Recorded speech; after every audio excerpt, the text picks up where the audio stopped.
In September of 2019, I released 2 videos detailing a couple hundred of my favorite songs of all time. I was 21 when those videos dropped. It feels like an eternity has passed by since. I've lost all my hair, I've gained about 50 pounds, but I am also wiser with a century more songs to recommend. Continuing on from the previous videos, I will only be doing 1 song per artist, and they will all be different from what has been chosen already. Today's video will be the first half of that list alphabetically, and it will be some new stuff, some old, some that has sentimental value to me, and some that I just really enjoy and think is very good. Some I've talked about on the channel before, and others I have never discussed in a public forum such as this. But first, a message from today's sponsor, Game Time. Summer is finally here, and this is the best time of year for seeing live music.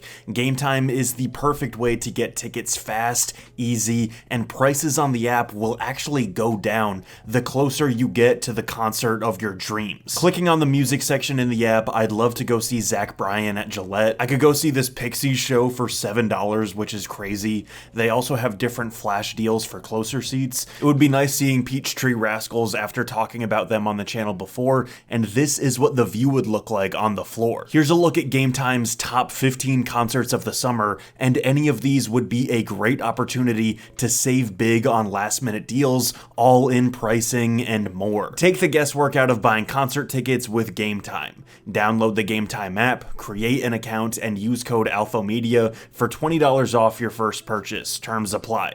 Again, create an account and redeem code ALPHOMEDIA for $20 off. Download Game Time today. Last minute tickets, lowest price, guaranteed. Beginning with Aaliyah's Are You That Somebody, we have perhaps Timbaland's best beat ever with those baby noises and the hand claps, and then Aaliyah absolutely glides over this eccentric, complex beat with a delivery that toes the line between confidence and vulnerability in a marvelous way.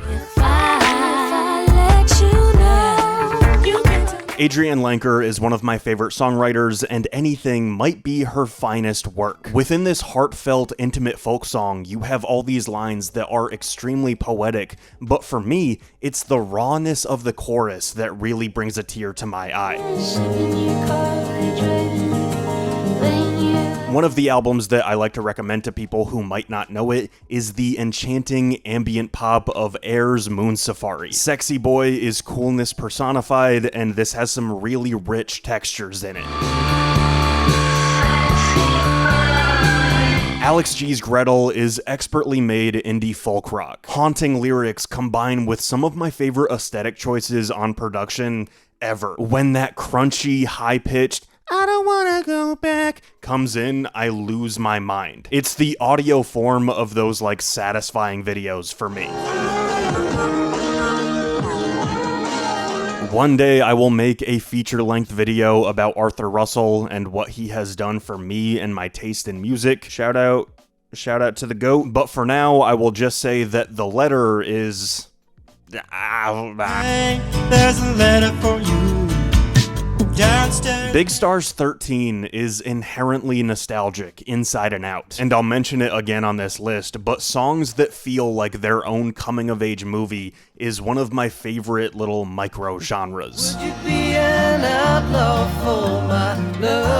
Back to Adrianne's songwriting, but in a full band context, Simulation Swarm is mind-blowing next-level stuff. The arrangement and the melody hypnotize the listener with how intricate yet calming and soothing it is. But then you also hear whatever the hell Adrianne's talking about, and it's this beautiful fever dream. I believe too that you are the river of light who I love. The most important hit song of the last decade or so, Billie Eilish's Bad Guy, is the poster child for a trend towards a more electronic, alternative pop sound. The clicky percussion, the circus-type riff, that twist ending. It's crazy that this song was as big as it was, especially considering what went #1 earlier on in the decade. Duh.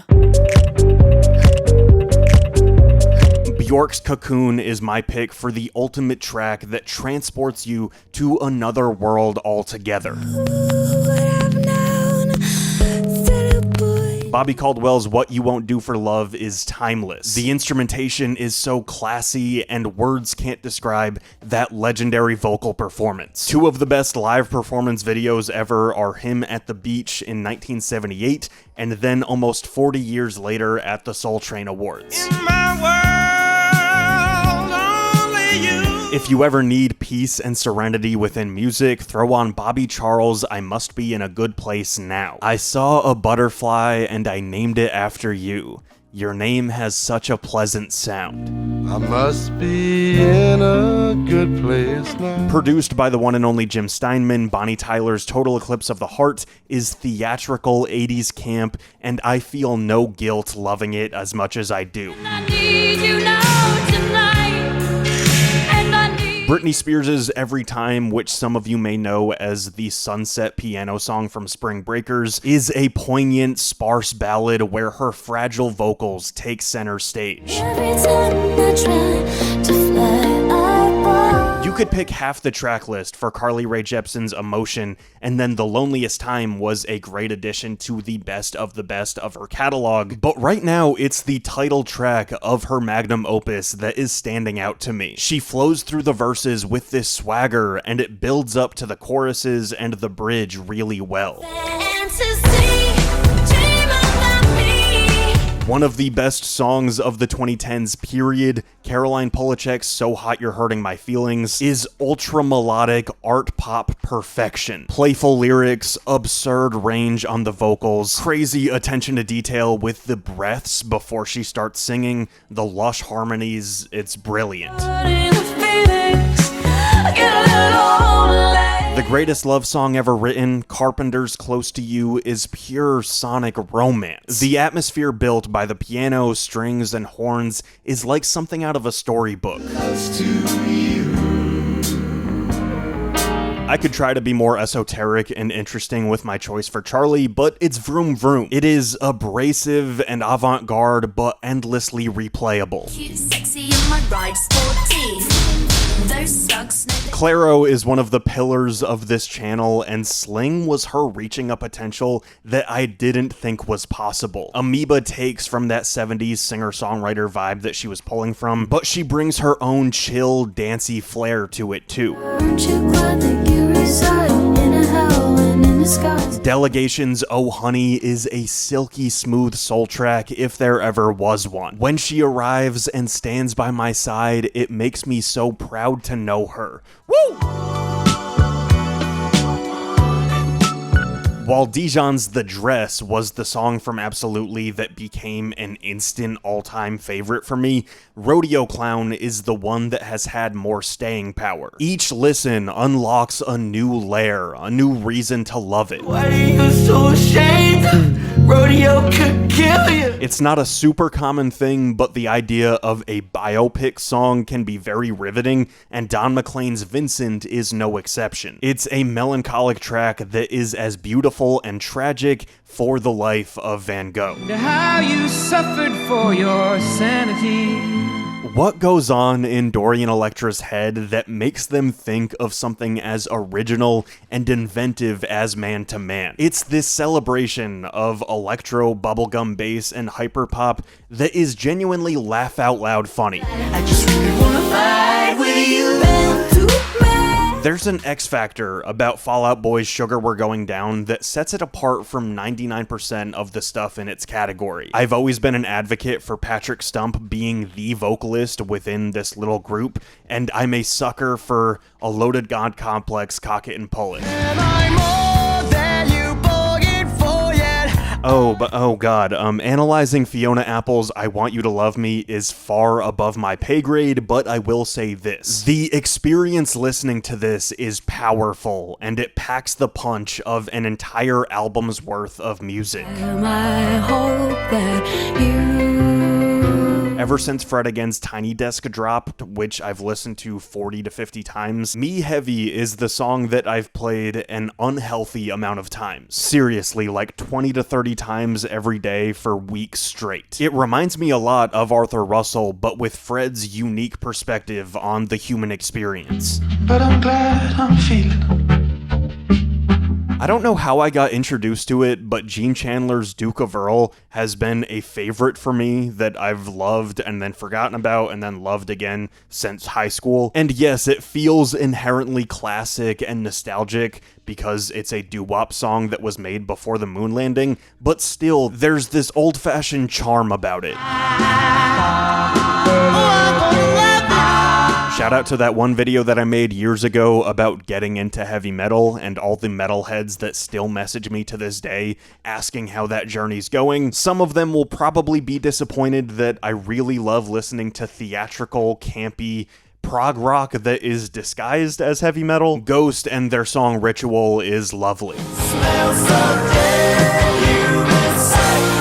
If you haven't realized it yet, I love having a silly, fun sing-along, and Gloria Gaynor's I Will Survive is perhaps the greatest karaoke song ever made. And I spent so many nights just feeling sorry for myself. Grimes's Delete Forever is a haunting yet serene soundscape. This is a masterclass in combining acoustic and electronic elements, and it ends up being her most touching track.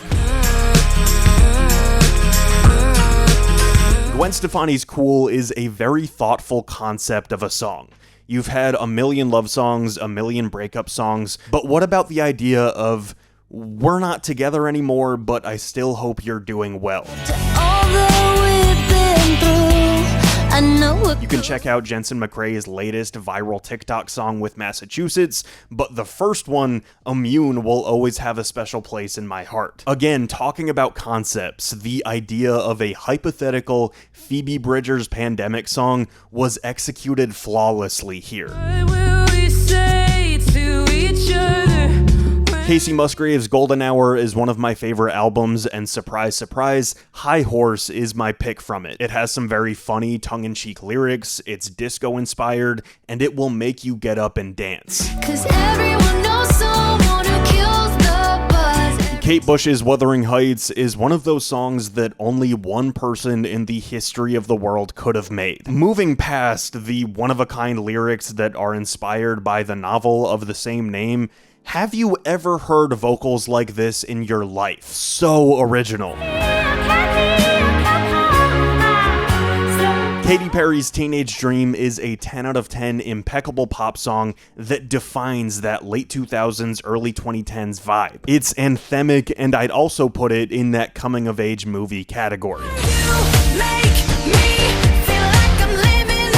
The definitive track from Nicholas Winding Refn's 2011 film Drive, Night Call by Kavinsky, is ethereal synthwave that will make you feel as cool and brooding as Ryan Gosling. My favorite Gaga song is the power ballad Speechless. The opening guitar riff, her musical theatery vocals, and the way that she sounds like she's almost crying when she says, "And was your punchline just a joke?" Lana Del Rey's The Greatest is like a high art predecessor to Bo Burnham's That Funny Feeling. A cutting social critique about the disillusionment of everything going I on. want shit to feel just like it used to. You may not like it, but Leonard Cohen's I'm Your Man is peak performance. This is the ideal male form as a song. Tell me another man that's rocking a fedora like that, and whose voice is as gravelly and sexy as his. I'm your man. Interesting transition. Lil Yachty's Minnesota is as dumb as can be, and I love it very much. Sometimes music is neat because of how intricate and complicated it is, and sometimes you like hearing an 18-year-old say, "Go like Minnesota, go like Minnesota." Get cold like Minnesota, riding around on boulders. Drunken Angel by Lucinda Williams is everything that I want in country music. Twangy guitars and some of the most tragic, romantic lyrics you'll ever hear, and this is another biopic song. One of the most intriguing bands of the last few years, Magdalena Bay, burst onto the scene with Secret's Your Fire. Matt and Mika have this glorious mix of dance, pop, disco, and it comes together through fantastic production for something both futuristic and nostalgic. I don't wanna tell you everything about me. You may know Mark Kozelek's You Missed My Heart by the Phoebe Bridgers cover, but you should also check out this live version that is devastating. You missed my heart. You missed my Big shout out to the thriving up-and-comer Semones and her song Koduku. Shooting the live session of this indie jazz pop is one of the greatest honors of my YouTube career. Leave me in your garden, I'll stay. I don't want to start crying on camera, but Michael Kiwanuka's Home Again means a lot to me, and it is peace and serenity within a song. Moving on, moving on. If you're into something a little heavier, please check out Model Actress, their album Dog's Body, and specifically the single Crossing Guard. As you can tell from basically everything on this list, I require something with a little bit of a groove, something pretty melodic, and this is industrial, noisy rock music that you can actually bop your head and sing along to. Yeah, and let it get away from me now. Paul and Linda's Uncle Albert, Admiral Halsey is an early piece from the 70s that makes you wonder how people can be so creative. The whole arrangement is incredibly unique, and I can't get enough of that.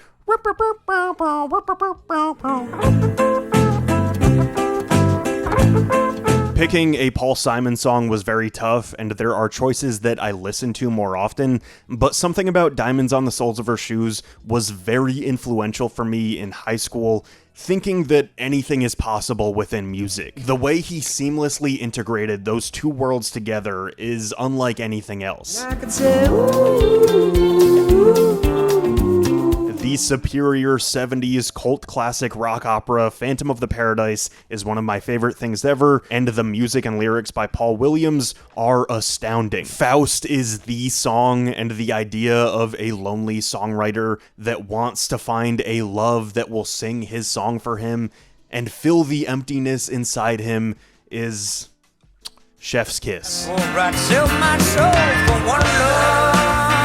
And to round out this half of the list, it may seem like a strange choice, but Graceland 2 is my pick for Phoebe Bridgers. I know all of her stuff inside and out, and this dreamlike escape of a song is the one that hits me the hardest. Whatever she wants, whatever she Thank you very much. I will see you in the next video for the second half of my list of 100 favorite songs 5 years later.